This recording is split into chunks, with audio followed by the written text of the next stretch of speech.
इस समय उसके मस्तिष्क में हुमायूं के वे शब्द घूमने लगे जो उसे सांत्वना देते हुए कहे थे, नफरत की इंतहा में मोहब्बत की सीढ़ी है और तुम औरत हो, हसीन औरत। तूफानों से उलझना तुमने खूब सीखा है। आज जीवन के एक और तूफान से वो उलझ रही थी। वो मन ही मन अपनी इस सफलता पर मुस्कुरा रही थी।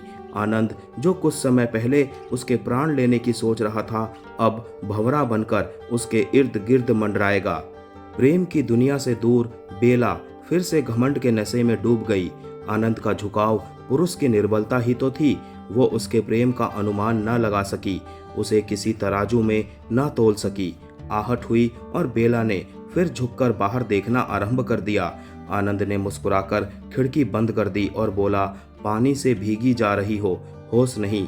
आज इस भयंकर रात में होश कहाँ? बेला ने इस ढंग से कहा कि आनंद के शरीर में बिजली सी दौड़ गई। वो संभलते हुए बोला, कपड़े बदल डालो, ठंड लगने का डर है। यहाँ तो शरीर में आग लग रही है, देखिए ना। बेला ने आनंद का हाथ अपनी छाती पर रखते हुए कहा, इसी गर्मी में सब सूख जाएगा।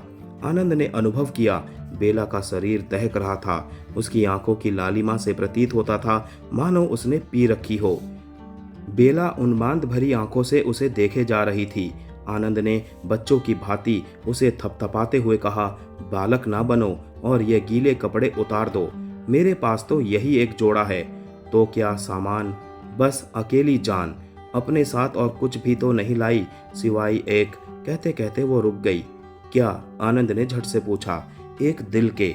बेला ने उसके माथे पर पानी से चिपटी लट को हटाते हुए कहा। आनंद गुदगुदा उठा और कुछ पल सोचने के बाद बोला, अच्छा तो मैं तुम्हारा प्रबंध करता हूँ। आनंद ने जल्दी से अपना सूटकेस खोलकर स्लीपिंग सूट निकाला और बेला की ओर बढ़ाते हुए बोला, लो इसे पहन लो। और आप? मेरे पास दूसरा है। कमरे की बत्ती बंद कर दी गई और दोनों कपड़े बदलने लगे। इस अंधेरे में भी दोनों एक दूसरे की धड़कन साफ सुन रहे थे। आनंद ने कपड़े बदलने के बाद धीरे से पूछा, कर दूं उजाला? ठहरिए एक मिनट, बेला ने तेजी से कहा। आनंद ने चुपके से दीवार पर लगा बटन दबा दिया। उजाला होते ही उसने देखा कि बेला वहां ना थी। वो आश्चर्य से दृष्टि घुमाकर कमरे में देखने लगा। उसके पीछे खड़ी बेला उसकी कमर में बाहें डाल उससे लिपट गई, जैसे वो उस भेष में उसके सामने आने से लजा रही हो। आनंद ने खींचकर उसे सामने खड़ा कर दिया। मर्दाने स्लीपिंग सूट में वो अच्छी लग रही थी। ढीला कुर्ता, पैरों में बड़ा पजामा और निखरा हुआ जौबन। आनंद ने उसे अपनी बाहों में भर लिया और उसके शरीर की गर्मी अनुभव करने लगा। बेला ने जब देखा कि वो आनंद के मन और मस्तिष्क पर छा चुकी है, तो उससे अलग होकर गीले कपड़ों को निचोड़ने लगी।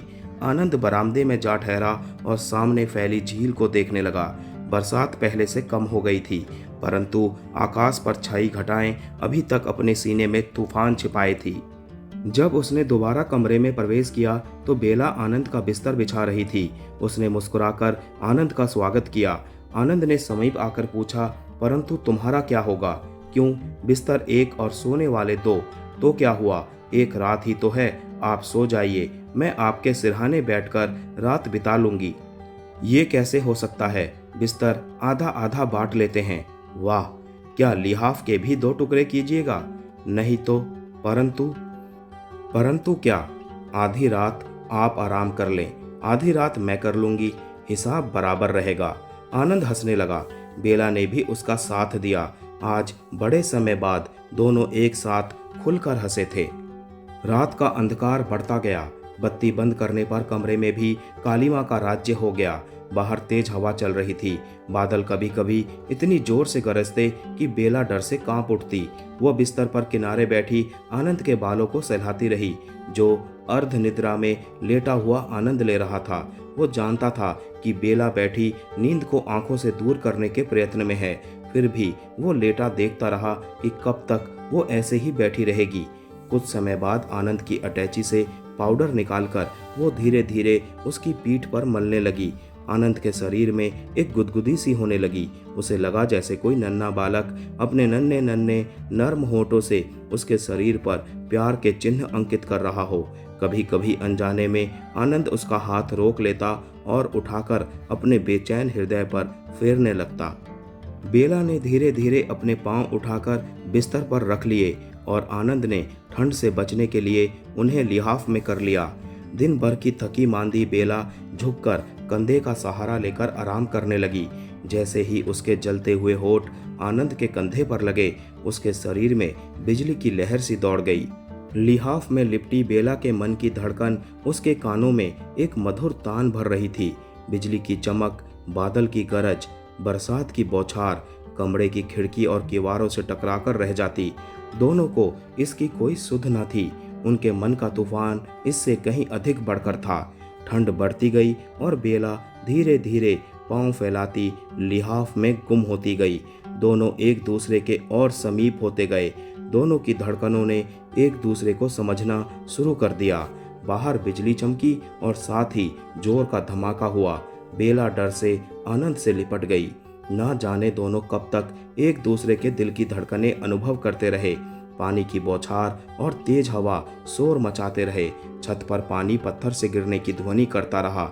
वे इस दुनिया से दूर किसी और ही नशे में खोए हुए थे, जैसे उनके मन की भावनाएं गीत बनकर संगीत पैदा कर रही थी। रात के अंतिम पहर में बारिश थम गई और सवेरे तक आकाश बीनापुर की घाटी में सोना सा बिखेर गया। बेला अभी तक लिहाफ ओढ़े सो रही थी। अचानक उसने अनुभव किया कि आनंद वहां नहीं था। उसने आंखें बंद किए ही हाथ से बिस्तर टटोला। वो वास्तव में वहां नहीं था। शायद स्नान आदि के लिए चला गया हो। वो आंखें बंद किए पड़ी रही। उसमें इतना भी बल ना था कि करवट लेकर उसे देखे। उसका अंग अंग थकान से शिथिल था। उसका शरीर चूर चूर हो रहा था। उसने नींद में खो जाने का प्रयत्न किया और वो सो गई और जाने कब तक ऐसे ही बेसुध सोई रही। जब उसकी आंखें खुली तो धूप काफी निकल आई थी और कमरे की दीवारों पर सुनहरी लेप सा हो रहा था। वो अंगड़ाई लेते हुए बिस्तर में ही बैठ गई और आंखें मलते चारों ओर देखने लगी। उसका मन एक अज्ञात भय से घबराने लगा। आनंद वहां नहीं था। उसने अपने शरीर पर आनंद के ढीले ढाले कपड़ों को ठीक किया और उठकर गुसल खाने की ओर भागी। वहां से वो सीधी कोठी के खाली कमरों को पार करती हुई बाहर निकल गई। आनंद कहीं भी नहीं था। सामने माली बैठा पौधों को ठीक कर रहा था। बेला को देखते ही वो खड़ा हो गया। साहब कहाँ हैं? बेला ने झट पूछा। चले गए। कहाँ? बेला के स्वर में बेचैनी और कंपन थी। बंबई, सुबह की गाड़ी से। बेला सुनकर अभी संभली न थी कि माली ने बढ़कर एक लिफाफा उसके हाथ में दे दिया। आपको देने को कह गए हैं। बेला ने लिफाफे को कांपती उंगलियों से पकड़ा और फाड़कर सामने चबूतरे पर बैठकर पढ़ने लगी। लिखा था, बेला तुम सो रही थी। जवानी की गहरी और उन्मादी नींद में जगाना उचित न समझा। मानव की निर्बलता कभी कभी उसे पागल बना देती है और आज मैं इसी पागलपन में अपने नियम से भटककर तुम्हारे झूठे हाव भाव का शिकार हो गया था। किंतु सुध आते ही फिर अपने को अकेला पाया और तुम्हारी निद्रा का लाभ उठाकर चल दिया अपनी मंजिल की ओर, जो तुमसे भिन्न है। आशा है तुम मुझे चोरी के लिए क्षमा करोगी और कभी मेरा पीछा ना करोगी, इसीलिए कि तुम जानती हो हमारे झूठे और बनावटी प्रेम में लहू के कतरे छिपे हैं। आनंद। बेला ने जैसे ही ये पत्र पढ़ा उसके मन को धक्का सा लगा, जैसे अचानक मालगाड़ी के अकेले डिब्बे को इंजन ने धक्का दिया हो। पत्र उसकी उंगलियों में मसल कर रह गए और वो क्रोध से दांत पीसते हुए कमरे में आई। वो बिस्तर जिस पर रात को दोनों एक दूसरे के दिल की धड़कनें गिन रहे थे, उसे खाने को दौड़ा। उसने घृणा से चादर पर पड़ी सलवटों को देखा और एक चीख मारते हुए बिस्तर उठाकर चारपाई से फेंक दिया। कमरे की दीवारें, छत और हर सामान उसकी हंसी उड़ा रहे थे, उसकी बेबसी पर ठहाके लगा रहे थे। आश्चर्य से माली ने भीतर झांकना चाहा, किंतु बेला ने झट से किवाड़ बंद कर दिए। उसकी आंखों से बेबसी के आंसू बह निकले। उसकी जीत हार बन गई। वो क्रोध में आनंद के उन कपड़ों को मसलने लगी जो अभी तक उसके शरीर को ढांपे हुए थे। उसने कमीज के सब बटन तोड़ दिए। अब वो एक क्षण भी पहन न सकती थी। उसने उन्हें उतारकर एक और फेंक दिया और अपने कपड़े पहन लिए जो अभी तक कुछ गीले थे। जब गाड़ी में बैठी वो मुंबई लौट रही थी, उसकी आंखों में बार बार वो दृश्य घूम जाता जब रात के अंधेरे में वो आनंद की बाहों में जकड़ी फूली न समा रही थी। तेज हवा अभी तक उलझे उलझे बालों से खेल रहे थे। धीरे धीरे हर दृश्य चला जाता और धुंधला होते होते ओझल हो जाता।